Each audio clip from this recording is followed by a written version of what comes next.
একটা জিনিস খেয়াল করবেন সবসময় যে আমরা চিন্তা করি কোনটা নিয়ে যেটা আমাদের কন্ট্রোলে নেই। যেমন ধরেন আপনাকে নিয়ে একজন খুব খারাপ ভাবতেছে যে আপনি খারাপ, আপনি মনে হয় নেশা করেন, বা আপনি খুব স্পয়েলড হয়ে গেছেন, ভালো ছেলে না, এরকম চিন্তা মানুষ করে। আপনি এটা নিয়ে চিন্তা করে খুব কনসার্ন যে আসলে আমাকে নিয়ে সে কী ভাবতেছে।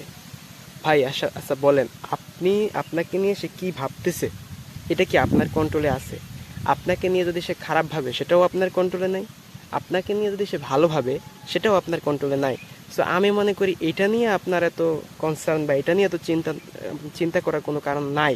কারণ হচ্ছে যেহেতু যেটা আপনার কন্ট্রোলে আছে আপনি সেই কাজটা করেন। আপনার ভবিষ্যতে যাতে আপনাকে নিয়ে ভালো ইচ্ছা মানুষ পোষণ করে বা এই ধারণা মানুষ ধারণ করে, সেটা হচ্ছে আপনি সেই চেষ্টাটা এখন বর্তমানে করে যেতে পারেন। কিন্তু আপনি, আমার মনে হয় আপনি কে কি ভাবলো, আপনাকে আসলে কে কি নিয়ে চিন্তা করলো, আপনাকে নিয়ে কি ভাবলো, আপনি খারাপ না আপনি ভালো, আপনি কাউকে ক্ষতি করলেন না উপকার করলেন, আপনি একজন মানুষ আপনাকে নিয়ে কী ভাববে এটা তার ব্যক্তিগত ব্যাপার ভাই। আপনি এখানে তো কাউকে কখনো এটা আপনি ইনফ্লুয়েন্স করতে পারবেন না, বা আপনি এটা এখানে কন্ট্রোল আপনার নাই।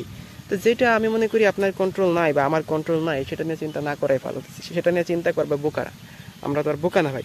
কারণ হচ্ছে যে আপনি চিন্তা করবেন হচ্ছে বর্তমান নিয়ে, এবং বর্তমানে কাজ করবেন যেটা দিয়ে ভবিষ্যৎ উজ্জ্বল করবেন।